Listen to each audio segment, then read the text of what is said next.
You're supposed to say chest. I'll do that in a second. Right here. Yeah. You're still back at some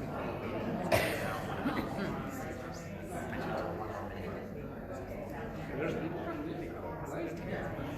traffic is terrible today. It's awful. This, if you don't come out this area, it's horrible on the street. Yeah. This time of day. It's not BC, but it's Still gets there.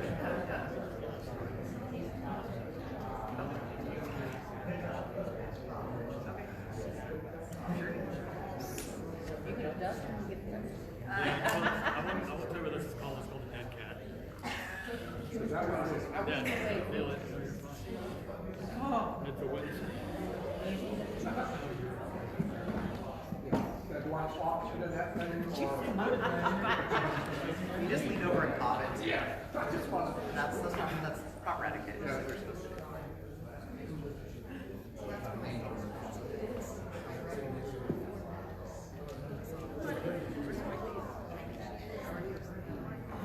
Yeah, if you like it.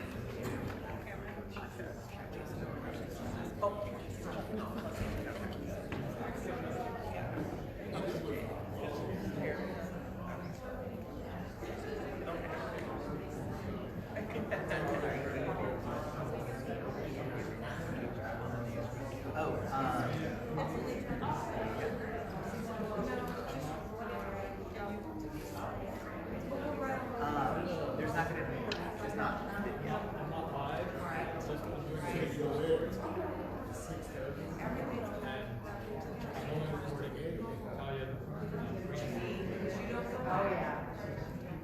There's no like TV. Which is good. You mean I can go sit in the back? I'm not going to be on TV.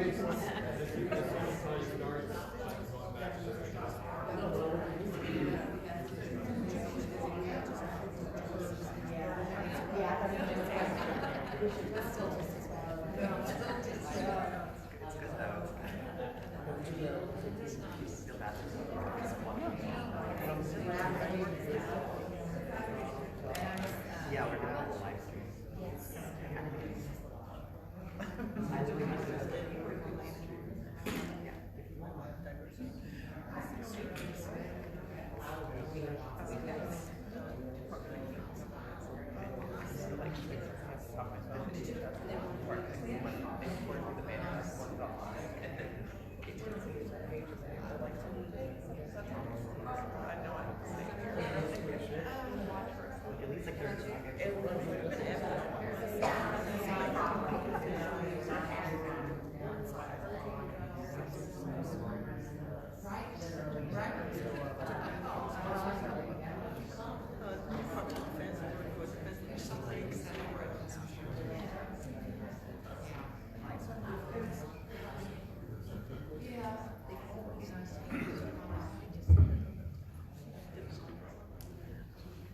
Hi everyone. Hello. we're gonna go ahead and get started now, so if you could find your seat as soon as you're ready and able. Thank you so much for coming today. Hopefully you're in the right room. We're here for the Chesterfield Ask a Trans Person panel. So thank you so much to the church for hosting us today. We're really excited to be here. So my name is Talia Hernandez, and I use she and her pronouns. I am the program coordinator for transgender visibility at Equality Virginia. And Equality Virginia is a statewide LGBT advocacy group. We're based in Richmond, but we operate statewide. And one of our main focuses is policy and legislative change that benefits the LGBTQ community here in Virginia. And so we're hosting this event today because we know that there's a huge knowledge gap and people's familiarity with the transgender community. So while about 9 in 10 people know someone who's lesbian, gay, or bisexual, according to national statistics, we know that only about 16% of people know someone who's transgender. So clearly there's still a lot of learning to do, and we want to make sure that everyone has a chance today to meet our panelists who are all transgender and get to know more about the community's experiences, and as well as highlight the need for non-discrimination protections. A lot of people are still surprised to learn that in Virginia, it's completely legal to be fired from your job, to lose your housing, or to be kicked out of a store just for being LGBT. And so the trans community has some specific experiences around that issue that we want to highlight today as well. And I hope that when you leave here today, you're gonna increase your knowledge of the community and find ways that you can get more involved in supporting to make sure that all of our residents in Virginia are equal under the law. So again, thank you so much for coming out today. You should have gotten a note card when you came in, so feel free to use that to write any questions you have. Those can be completely anonymous. You can hold on to those for now, for another 15 minutes or so. As we're talking and doing a little activity in just a moment, feel free to think of any questions. I'm sure throughout the next 15 minutes, your brain will start moving around and some ideas might pop up. So feel free to write any questions there. We'll collect those later. Right now, what we're going to do for just a minute is a quick little activity. So we have some volunteers in the back who are going to be handing around a quick little terminology worksheet. We just wanted to do this so that we made sure everyone was on the same page about kind of just some basic language and terms. Sometimes when we have these sorts of conversations, people can kind of hung up on the terminology that we're using, and so we just want to make sure that everyone has that same basic foundation so that we can kind of move on to the more substantial conversation, some of the more meaty topics, I guess. We'll give a minute just for people to keep passing the sheets around. But once everyone has one, feel free to get a buddy or get a little group and just start filling out the worksheet. We'll have about 10 minutes or so, or if everyone looks like they're done early, we can always come back, and then we're gonna go over the answers together. So we know for some people, this may seem easy. For some people, this may be a little bit of a challenge in terms of some of this terminology. That's okay, wherever you're at, we're all here to learn together. And by the end of this panel, we're all gonna have even more knowledge than we came here with today. So I'll leave y'all to it, and we'll pick back up here in just a couple minutes. So feel free to work with a partner. You can't work with a partner. Why don't you just do it on your own?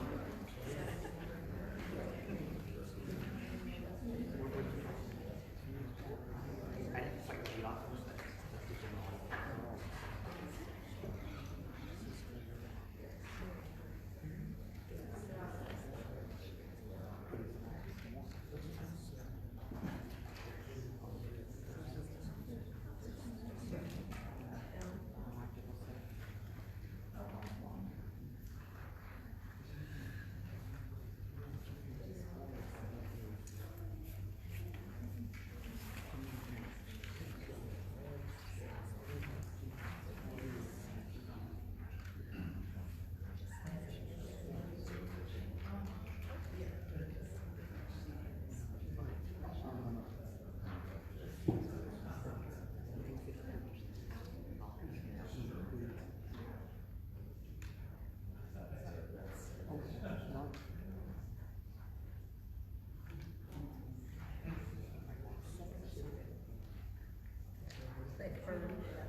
But we're all supposed to want, you're from the American, you want high achiever. What do you-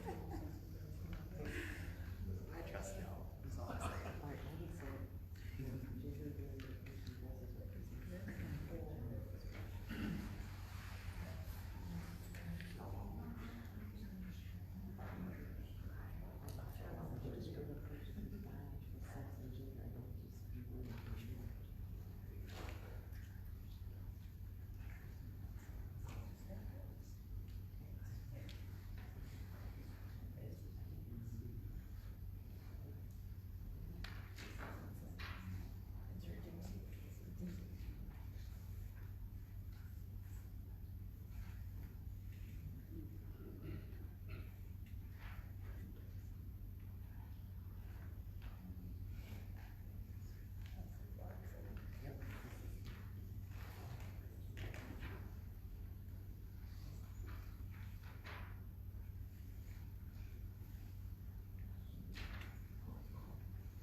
Someone just gave me another, very uncomfortable, which I'm not doing, so.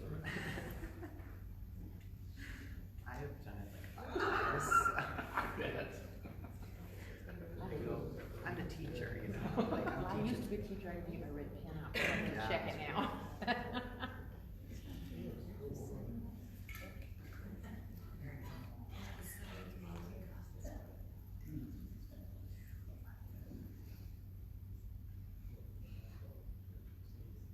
This was good. Got one of those work books. Fun thing, just test your knowledge. See how much you know. If you don't know, it's okay.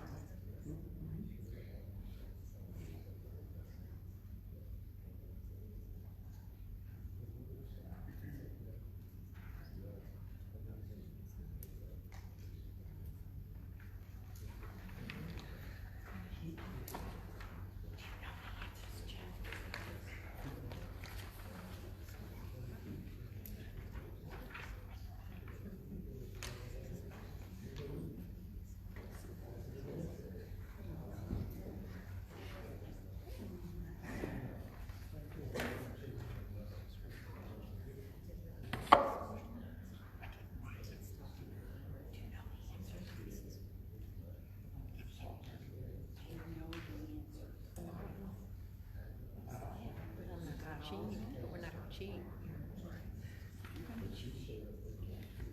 We filled them all in, let's put it that way. We're hoping for an A plus.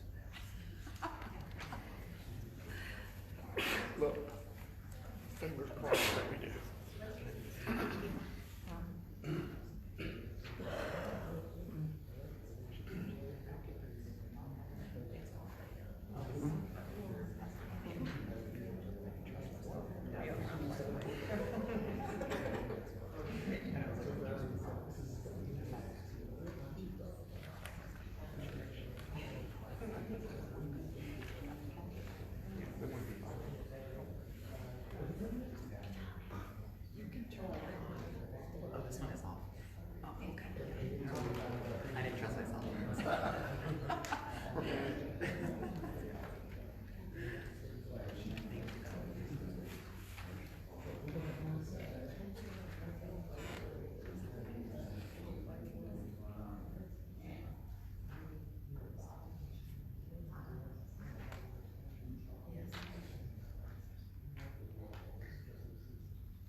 about 1 more minute. Is that good?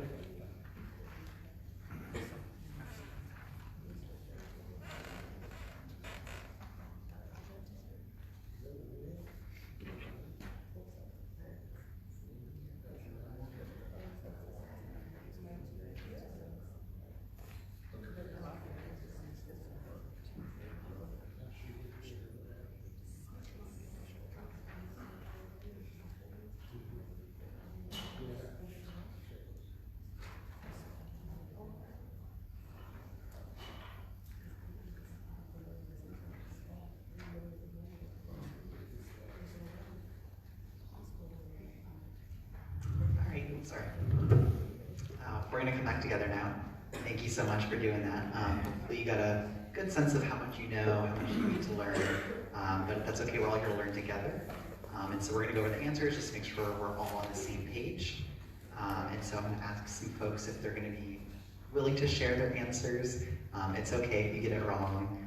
We're all, like I said, we're all here to learn together. So please don't hesitate to raise your hand and I'll call on you. Would someone like to do number 2, since number 1 is already filled out? If you could just read your answer. Yes? Biological sex? That's correct. 2 is C, biological sex. Would someone like to do 3? Yes? Okay. That's correct. That was A, pretty awesome. sex assigned at birth. Would someone like to do 4? Yes. N, gender identity. Yes, that's correct. Yes. And 4 is N, gender identity. Would someone like to do 5? Okay, I heard A. Yes, 5 is A, cisgender. Would someone like to do 6? We're halfway there.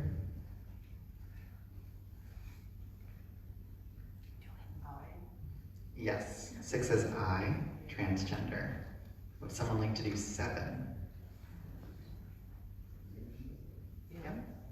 Yes, 7 is M, gender expression. Would someone like to do 8? B. Yes, 8 is B, gender non-conforming. Would someone like to do 9 for us? H. Yes, 9 is H, which is transgender woman. Would someone like to do 10 for us? Yep, I heard J, transgender man. Would someone like to do 11? E. Yes, 11 is E, medical transition. Would someone like to do 12? Yes. L, that is correct. L is pubertal suppression, our favorite word. We all miss puberty, right? Okay. 13, our last one. Okay, I heard D. Yes, that's gender dysphoria. Look at y'all, y'all got this. Give yourselves a round of applause.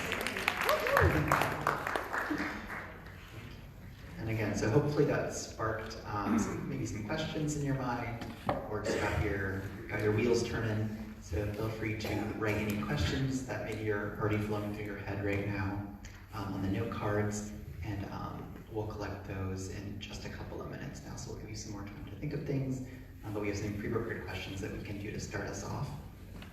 So I want to start by having our panelists introduce themselves. And so we're just going to have them share their names, their pronouns, their gender identity, and why they're excited to be on the panel here with us today. So whoever would like to start, please go ahead.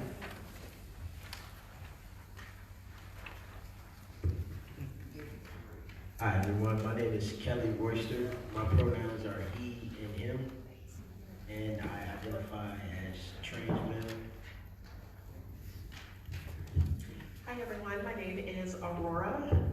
My pronouns are she, her, and I identify as trans feminine.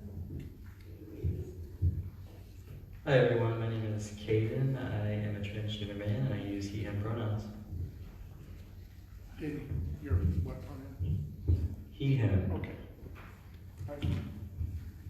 And if you have any questions about pronouns, that's something we can talk about. So Before we start asking some questions, I just want to preface with two things first. So all of our panelists today here are very open people. They've kindly volunteered their time here to share information about their experiences as transgender people living in the greater Richmond region. But please note that some of the questions and conversations that we're going to be having today are not necessarily topics or questions that we would want to bring to a stranger who's transgender or an acquaintance who's transgender. These are sometimes some personal questions, and so in this space, we're making space for those sorts of questions so we can get to know the community better. But just be aware that some of these questions might not be appropriate to ask someone you don't really know that well, which I think is just general courtesy in general. And then something else I want to mention is that a lot of times when we're talking about the transgender community in the media, there's a lot of focus on medical transition, which can look like gender-affirming surgeries or hormones. And so sometimes there's a lot of focus on that. So please just be aware that not all transgender people do choose to medically transition. And that can be because they can't afford it, because it can be very expensive, or because they simply don't want it and it's not part of their journey as a transgender person. So with all that being said, I'm going to start off with some questions. The first one is, what's the biggest or most common misconception that you've encountered about being transgender?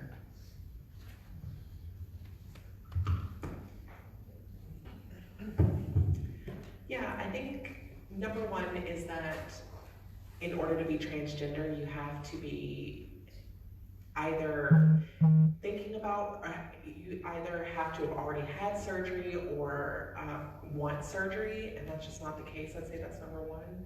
But the thing that I find other than that is that people often have a hard time reconciling the idea that some people are transgender and that has nothing to do with their sexuality. And so you can be transgender and identify as heterosexual, you can be transgender and identify as homosexual, queer, which is kind of fluid, or bisexual. Being transgender really has a lot more to do with how you feel on the inside and how you express yourself to the public, and does not have anything really to do with who you're attracted to, who you fall in love with. That's a separate dimension of identity.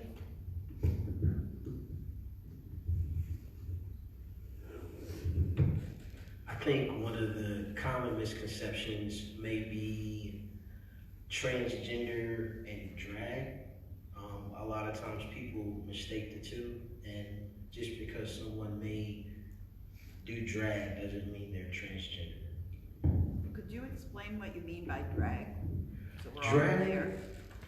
it's kind of like a culture where people dress up, and let's say, for instance, the RuPaul Drag Race. I don't know if you all have watched that show. So that's probably the best way to take a look into the drag life. Okay. But just like you were explaining that the sexuality part is all different things. It could apply to drag.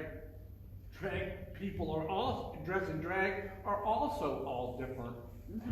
Absolutely, that's Yeah. a great point. Yeah. You can be cisgender, which means you can identify as the gender you are assigned at birth and do drag. You can be trans and do drag. I'm trans, I used to do drag. But it does not equate. You're not necessarily, and drag is a performance art, and being transgender is an identity.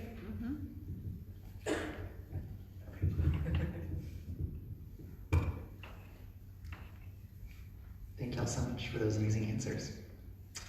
Our next question is, who or what has been your greatest source of support since coming out as transgender?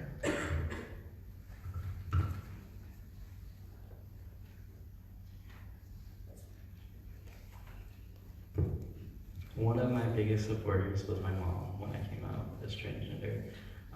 It was really difficult for her in the beginning because of people in the church not approving my transition and my identity. So there was a lot of loss for her, not only with technically losing a daughter, but losing her friends in the church and that family.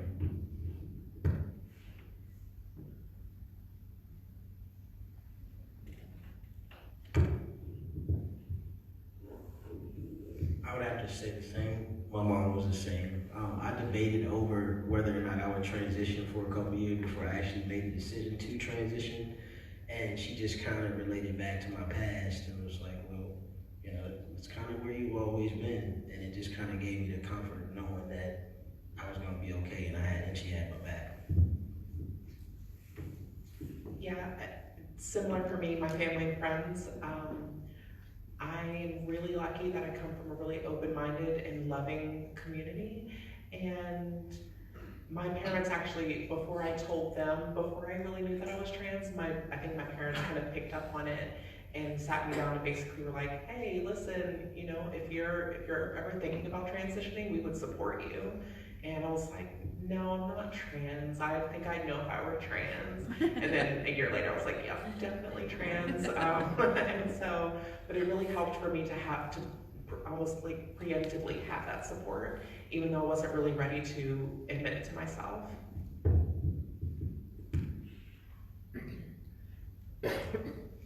Thank y'all again for those awesome answers. Something else I want to note real quick is that we're probably going to use the word trans a lot, and that's just short for transgender, so they're one and the same. Our next question is, so the fact that I alluded to at the beginning, transgender Virginians still are not legally protected against discrimination in housing, employment, or public spaces. And so I was wondering if our panelists would be willing to share why it's personally important to them that we have these non-discrimination protections in place in Virginia.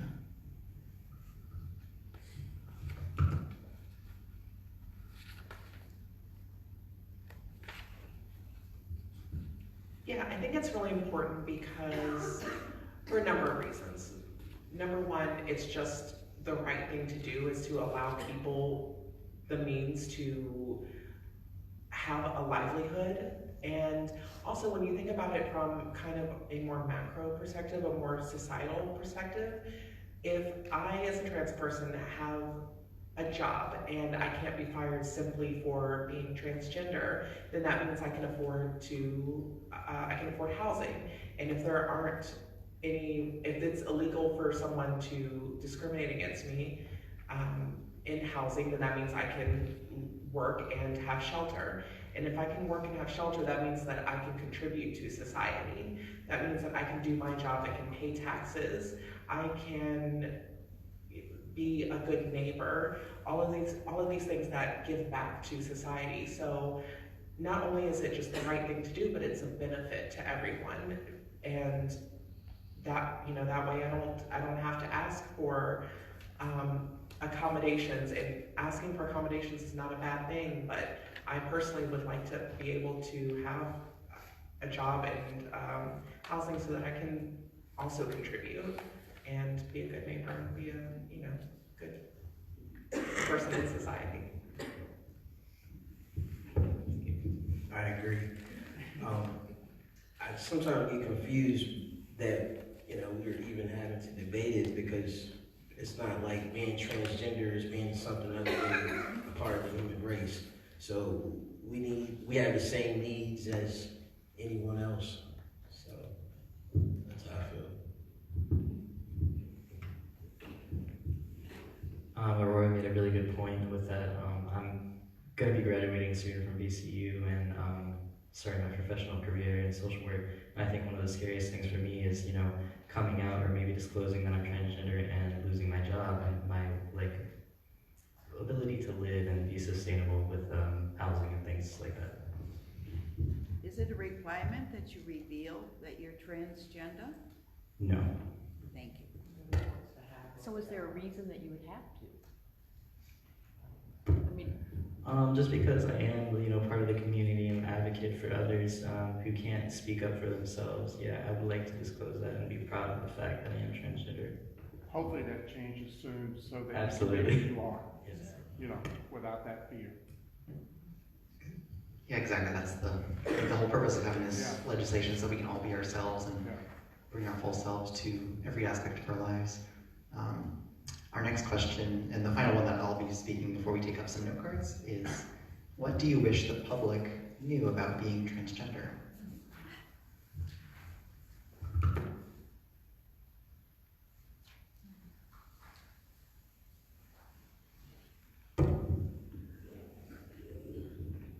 think being transgender, it's like a form of a race, or just a form of a type of person.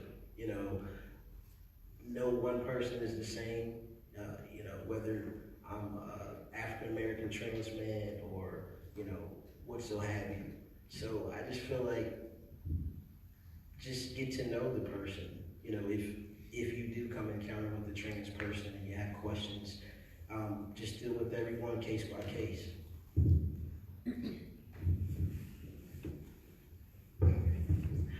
For me, I wish people knew how taxing it can be throughout the day to be trans and also to serve as an educator, and how I have to have a thick skin, even for people who mean well.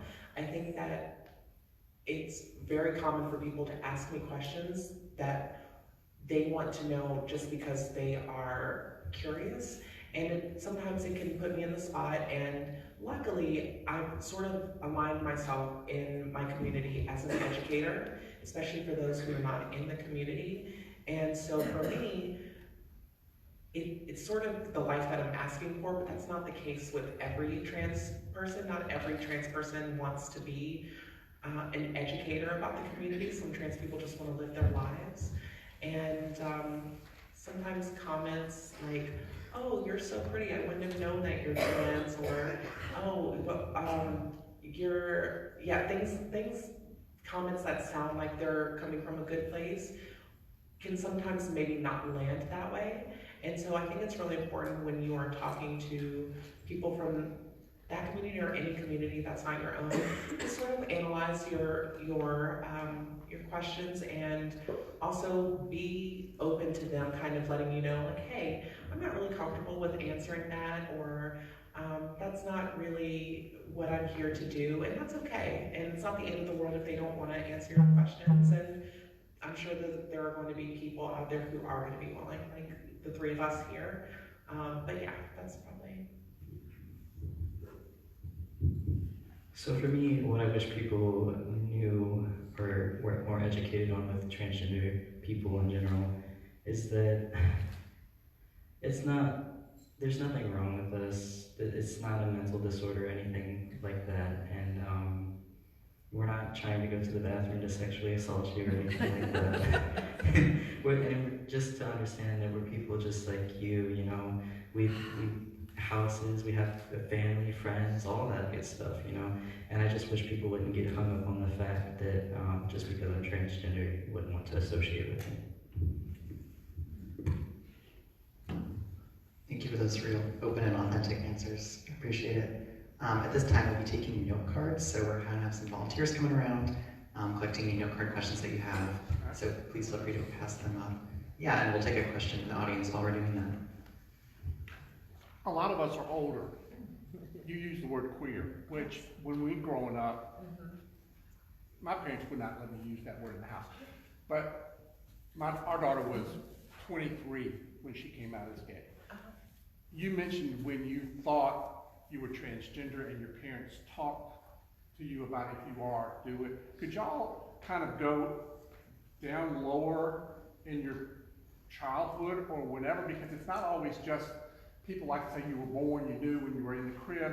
There's different levels. So could you just kind of share with us your experience of when you knew?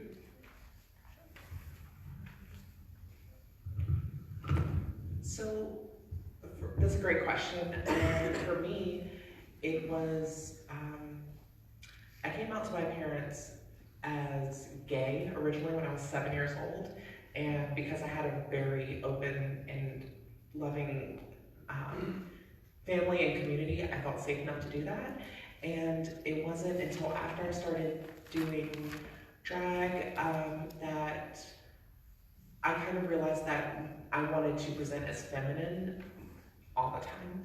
And I'm 29 now, and I came out to my parents I came out as gender non-binary, which was at 25, where I kind of didn't know how I wanted to present, if it was going to be male, female, masculine, feminine. And then I kind of still figuring that out, which is why I use the word queer. And the term queer is, it had a negative connotation in the past, but it's sort of been reclaimed. Exactly. And queer is sort of the labelless label. If you're queer, you can be anything you really want to be.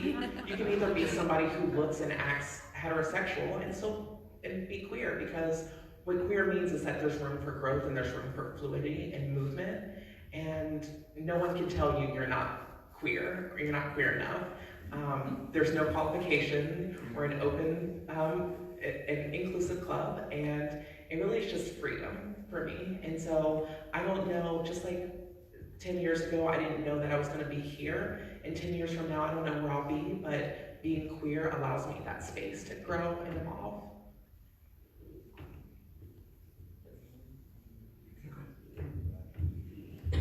So I realized I was transgender after about a year coming out as a lesbian. I figured out my sexuality, that I liked women before realizing that I was trans. And in the process of doing that, in the realization, it came down to the fact that I liked being mistaken as a man when I was out with my girlfriend. I liked taking on those roles that men traditionally had in society. And I think that's what led me to down the road of, realizing that I was trans. Just gonna piggyback off what Kaden said. I definitely like when people mistake me for sir before I transitioned, and it felt more comfortable than man. Another thing is I never really felt like a lesbian. I just knew I liked women. And I was actually a little uncomfortable holding hands with a woman when I was a woman in public. So that was what I dealt with. But yeah, I just always hung with the guys. Thank you so much again, and thanks for the question. We're gonna take a couple of note card questions, and then after that we'll transition back to just open audience question and answer. So thanks. So one question we have from the audience is, what advice would you give someone who just found out that their loved one is transgender?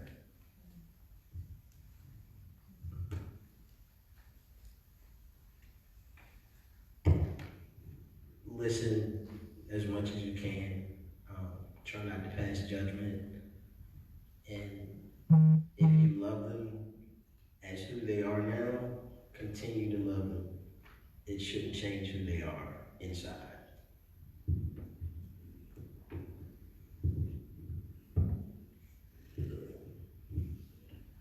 That's a lot, and I would say to just be patient. It takes time. There's going to be mistakes, there's going to be grief, but at the end, just continue to love the person.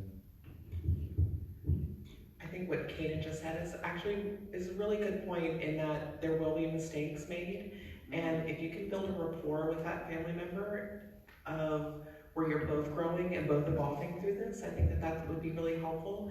And also ask them what they need. Ask them how you can serve them, and if that means using a different name, using different pronouns than you were used to, even getting rides to maybe Planned Parenthood or Health Brigade, which are organizations that have a lot of great transitional services, if that's something they're looking for. You can help steward them, or you can just sort of be the one advocate. Maybe you're the one advocate in the family, and you can just be the person that they talk to and feel freedom to talk to.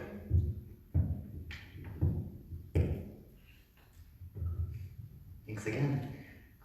Some of the question that we have from the audience is, as an ally, how can we be more supportive?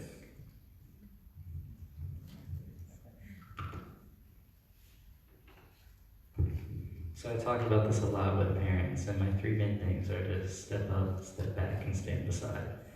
When you're stepping up, that means sometimes transgender people aren't going to be confident in approaching with other people that might be objective to their transition, and just be an advocate for them, stepping up and speaking for them.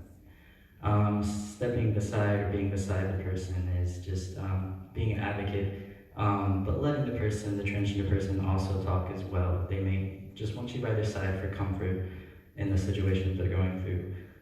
Stepping back is just being a supporter again and letting the transgender person speak for themselves and just being a person they can rely on and fall back on.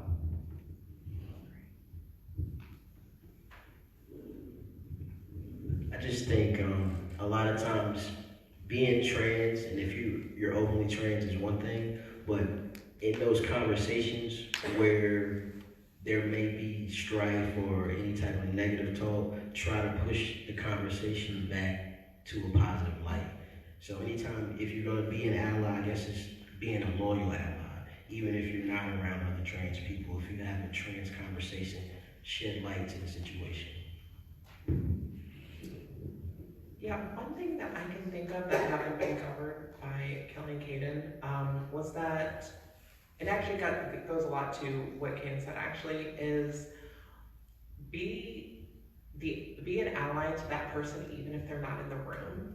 I think that for me, what I want out of an ally is for somebody to be an educator for those who are in their community, not in your own community. So if you're a cisgender and Caucasian, talk to your community about being more open-minded and seeking out resources. And if there's if a trans person that you know is being talked about is not in the room and people are using the wrong pronouns, correct them, because it's a lot easier for you as an ally to face your own community as it is for others outside of that community, because it takes a lot out of anyone who feels different to go up against the current, to face people who that they don't know very well. So, and one other thing that I always tell allies is, if you meet somebody and you don't know their pronouns or you don't know how they identify, use the pronoun they. It cannot hurt. They is not only a plural pronoun, and actually people don't realize you use it as a singular pronoun all the time. If someone leaves an umbrella in the room, you come in, you don't know whose umbrella it is, you might say, who left their umbrella? You don't think, it's not that because you thought two people left one umbrella, it's because we don't know the gender of the person. And one way you can really help is by not assuming people's pronouns or gender identity. And again, if you say, oh, they, and someone says, oh, actually I take he, him pronouns, great. And I think it does a lot less harm than to assume, and then it's awkward for both of you, so. All excellent answers, thank you. And at the end, we'll also be talking about some other ways that folks can get involved too, especially around the fight for non-discrimination protections at the statewide level too. So another question we have here, and then we'll transition to the audience question and answer portion. What is your biggest challenge in being a transgender person? Or one of your major challenges?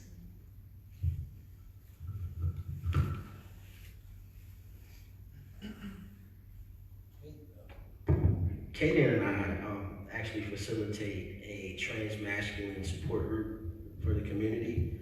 So I would say my biggest challenge would be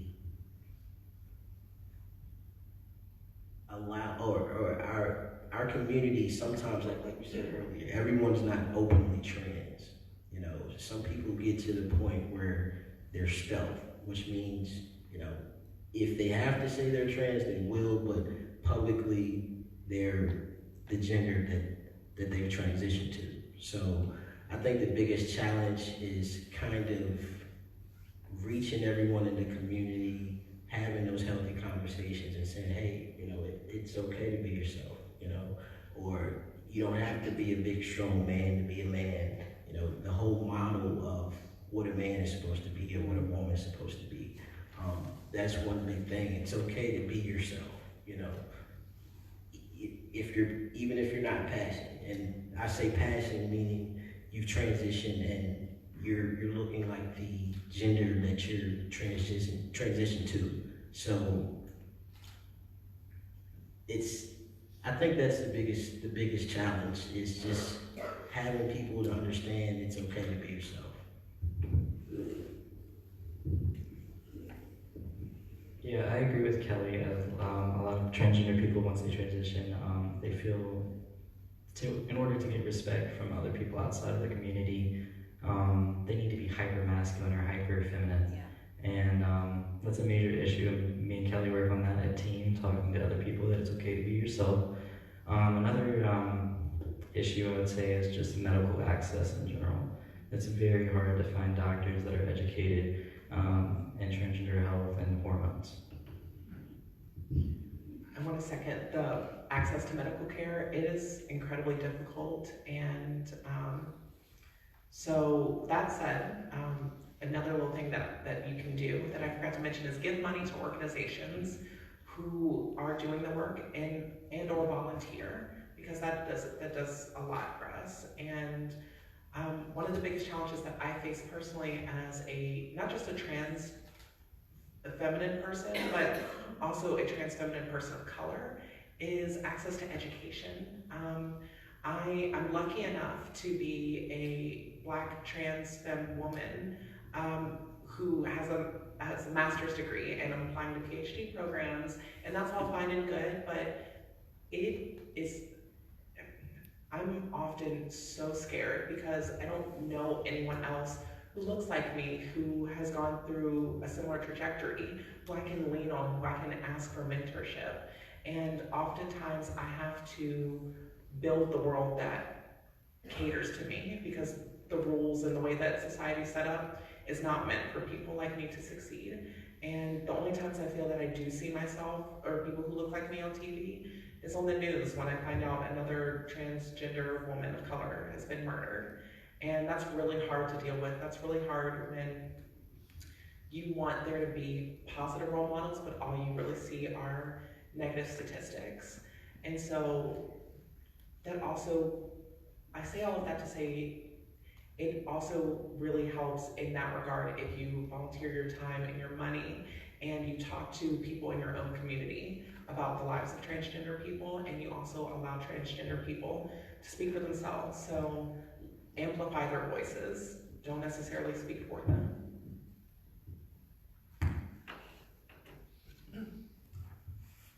Thanks again. Excellent responses. So at this point, we're going to open it up to